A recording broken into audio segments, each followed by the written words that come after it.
afternoon, everyone. This is Eileen Tasik and I am the team lead of the group Team Malakas at Maganda. And here are my team members, Brian Sarmiento, Emmanuel Dorado, Junmay Flores, and Raji May de Lima. And for today, we will be tackling 5 topics. The first one is, where did the first Catholic Mass take place in the Philippines? Second one is the Albus Log. Third one is the Pigafetta's testimony on the route of Magellan's expedition. And the fourth one is Pigafetta and the 7 days in Mazua.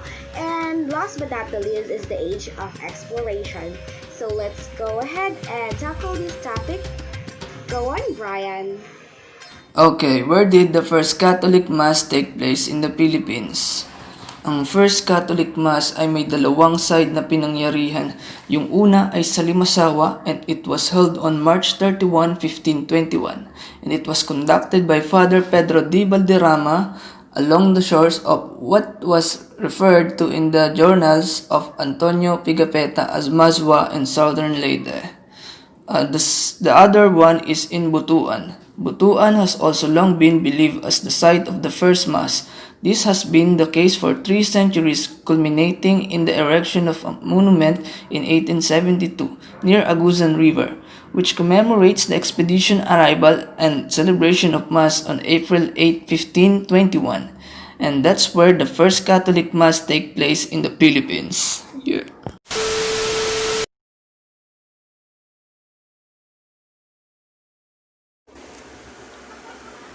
Good afternoon, ma'am. Good afternoon, classmates. Ang akin na assign na report ay tungkol kay Francis Ablo. Sa aking pagkakaintindi, si Francis Ablo daw ay isa sa mga kasama ni Magellan sa expedition bilang kanilang pilot. Isa rin siya sa mga 18 survivor na nakabalik sa Sebastian Elcano at nagpatuloy maglakbay sa iba't ibang bansa. Noong March 16, 1521 daw, si Francis Ablo ay mas minabuti magpunta sa southwards at sa islang nangangalang Sulu.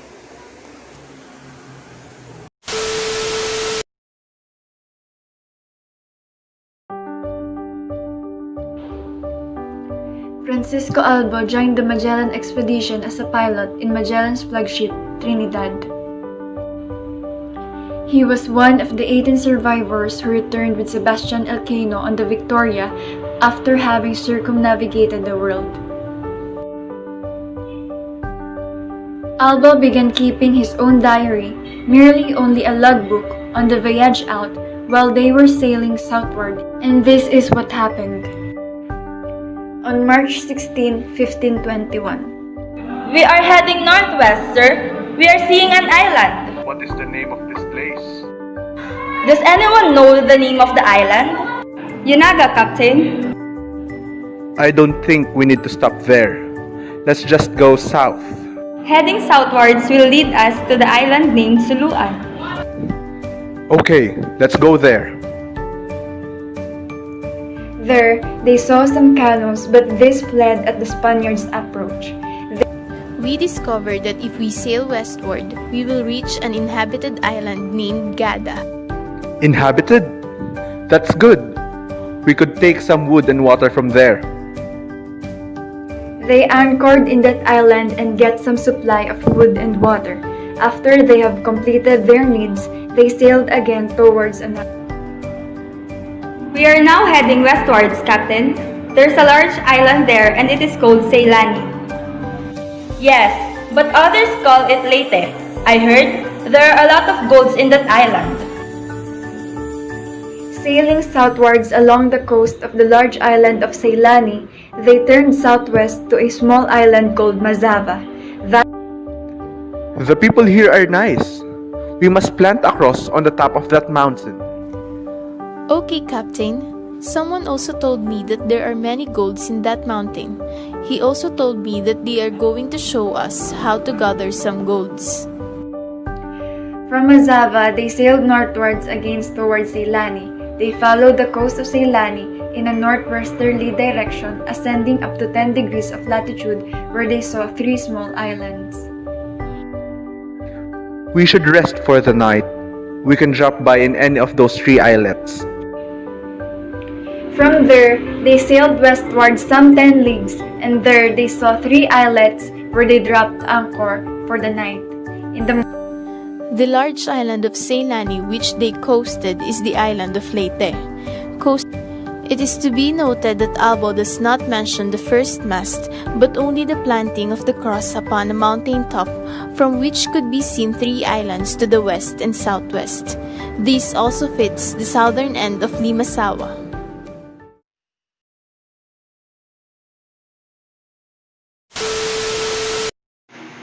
Now let's tackle the Pigafetta's testimony on the route of Magellan's expedition. On March 16, 1521, Saturday, the expedition of Magellan sighted a land named Zamal, which was some 300 leagues westward of Ladrones and now recalled as Marianas Island.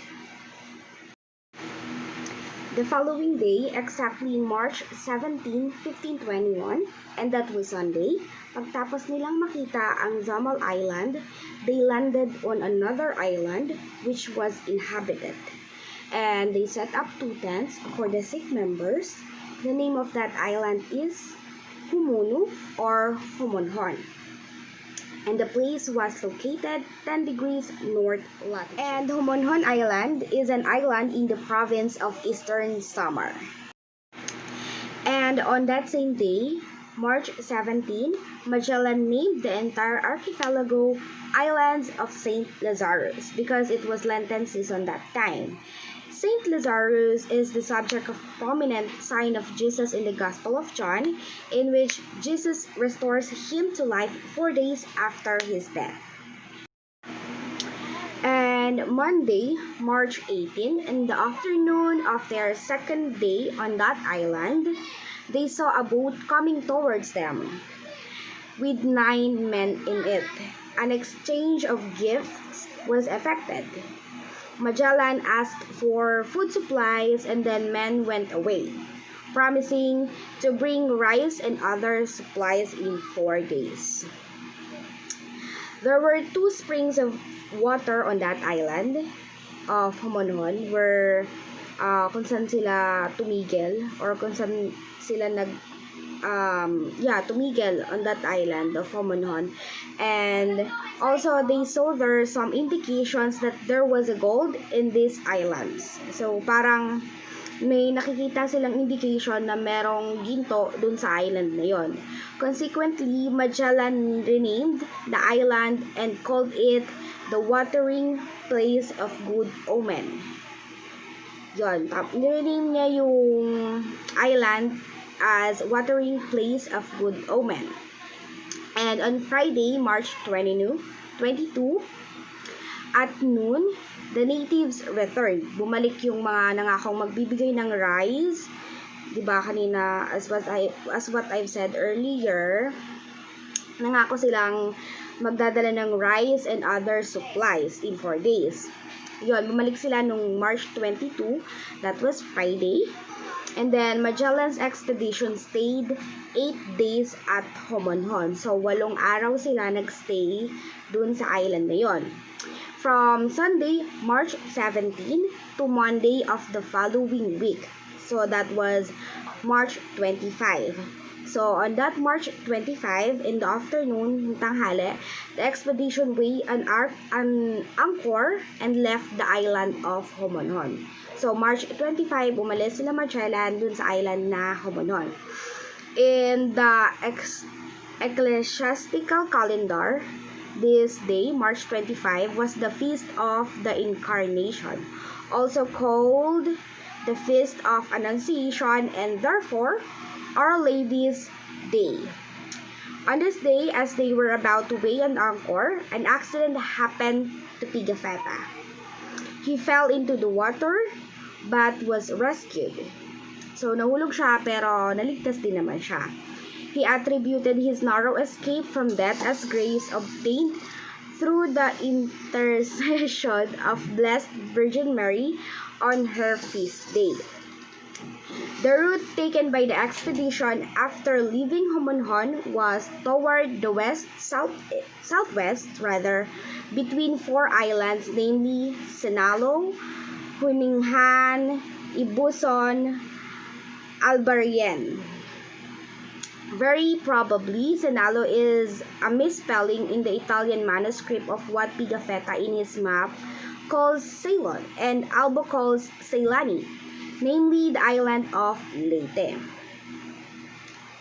And Thursday, March 28, in the morning of Holy Thursday, March 28 yon, they anchored off an island where the previous night they had seen a light or bonfire. That island lies in a latitude of 9 2/3 towards the Arctic Pole, and in a longitude of 162 degrees from the line of demarcation, and it is 25 leagues from the Aquada, and it's called Mazawa. And then they still remained 7 days on Mazawa Island. And on April 4, Thursday, they left Mazawa bound for Cebu. They were guided by the king of Mazawa, who sailed in his own boat. Their route took them past 5 islands, namely Ceylon, Bohol, Canighan, Baybay, and Katighan. At Gatighan, they sailed westward to the 3 islands of Camotes group, namely Poro, Pasihan, and Ponson.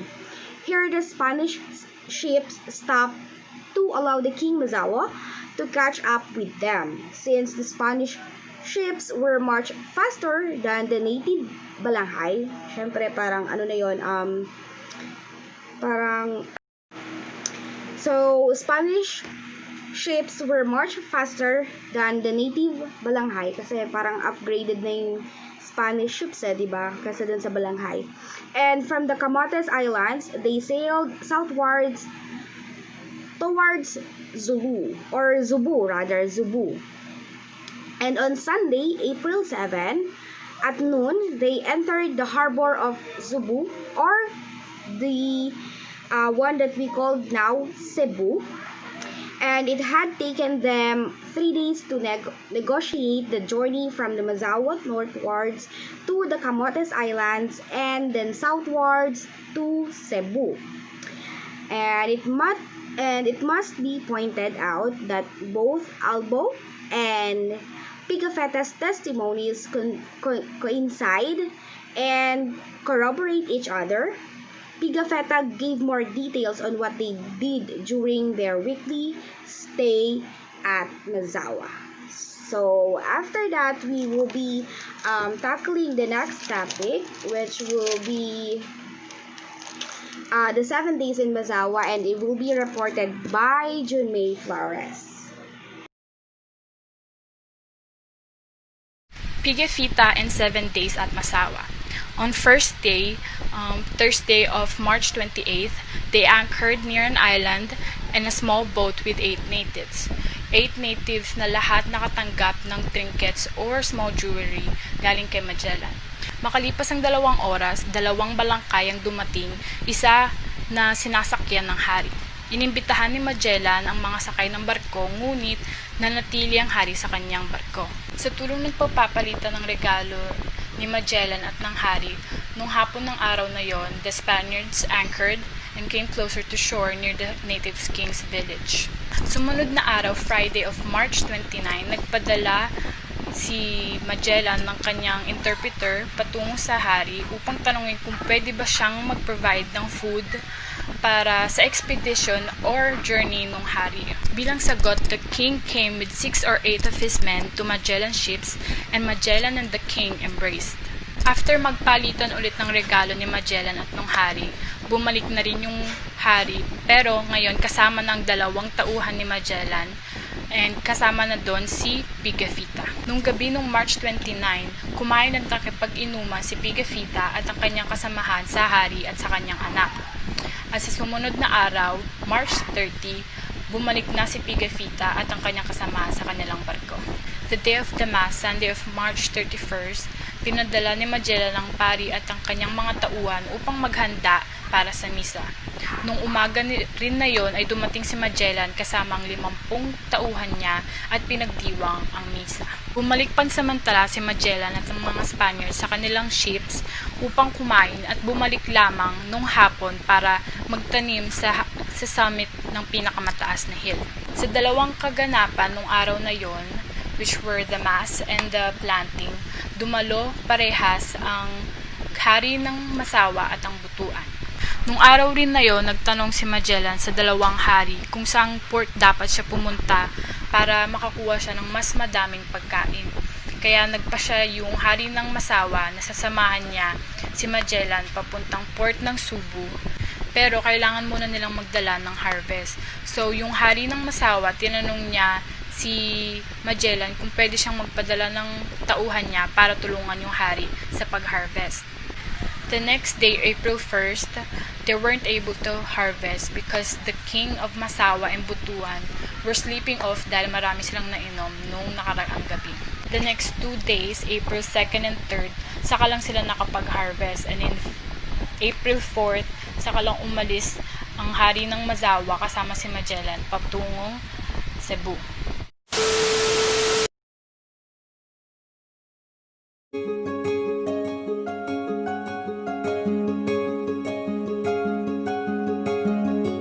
Have you ever just wanted to go for a walk to see what you could discover if you just kept going? A long time ago, we didn't know what the world looked like, so people would go out exploring and try to figure out what was out there. This was called the Age of Exploration, and it changed the world forever. For many of the explorers, the first thing they did was jump on a ship to strike out across the world to discover what the world was like. In spite of what you might see in the pirate movies, being on a ship wasn't very fun. Ships were often absolutely packed with people, food, items to trade, and more. The food was horrible because they couldn't really do much cooking, and it was often moldy. Almost nothing was fresh because the sailors were away from the shore for months at a time. Because they had very little fruit, the sailors would not get vitamin C and would develop a disease called scurvy. It wasn't a lot of fun. If that wasn't enough, there were additional problems that came with sailing the high seas. Sailors were afraid of both real and fake dangers that could kill them at any time. The real stuff was plenty scary. If you were out to sea and hit a really bad storm, you might have your entire ship sink thousands of miles from a seashore or any other ships. You could get stuck because the wind stopped blowing or run out of food and water. What about the scary stuff they made up? Well, those old sailors thought that there were floating mountains that might sink you, or that the further you sailed to the equator, the more likely you would get melted by the sun. If the sun or mountains didn't kill you, there were also sea monsters that could kill you. One of those sea monsters was a giant that could shoot water from its forehead. Does that sound like anything you've heard of? With the threat of starvation, dehydration, getting lost, sunk, or eaten by sea monsters, what would drive these brave men to jump on those ships and explore the world? Well, one of the biggest drives was cold, hard cash. Europe wanted access to things like sugar, tobacco, chocolates, and even turkeys. There were mountains of money to be made by bringing these items back from the New World. There was also the chance for immortality. For example, Amerigo Vespucci had this side of the world named after him. That's where we get the name America. But there were some problems that came with the Age of Exploration. There was conflict between stronger and weaker cultures over land and resources. In addition, people didn't know how diseases worked, and by traveling all over the world, they spread those diseases and killed many people. Sometimes Christian missionaries would go into places and force people to convert to their religion. It's sad that even good things can often have parts of them that aren't so great. But ultimately, the Age of Exploration would prove to be a good thing for the world. So let's have a quick recap sa lahat ng mga topics na natackled ng group members ko and natackled ko. So the first one is, where did the first Catholic Mass take place in the Philippines? So that was on Limasawa Island. And Limasawa Island in the province of Leyte. where the first mass in the Philippines was held and declared a national shrine to commemorate the birth of Christianity in the Philippines. So the second one is yung Alboslag. And among many records of the first circumnavigation of the globe preserved in Spain is the logbook kept by the pilot who brought the Victoria home under the command of Sebastian de Elcano, and that pilot is Francisco Albo. And the third one is what is the significant or the Pigafetta's testimony on the route of Magellan's expedition. So what is the significant about Magellan's expedition? So in search of fame and fortune, Portuguese explorer Ferdinand Magellan discovered what is now known as the Strait of Magellan and became the first European to cross the Pacific Ocean. And the voyage was long and dangerous, and only one ship returned home 3 years later. So the first one is the Pigafetta and 7 Days in Maswa. So the Mass on Easter Sunday was celebrated on that island and not in Butuan or elsewhere. At present, the island is better known as Limasawa. For the Italians like Pigafetta, the adverb li means there. Hence, for 7 days, we remained there in Mazawa. So, sabi dito sa mga Italians daw, katulad ni Pigafetta, yung li sa Limasawa means there. Yon. So, the last one is the so-called age of exploration, and was a period from early 15th century up until 17th century, during which European ships were traveled around the world to search for new trading routes and partners to feed capitalism in Europe. So, ayun lang po yung report namin. Thank you so much po sa panonood, and I hope that all of you learned new things from my team members as well as to me. Thank you so much. Good afternoon again.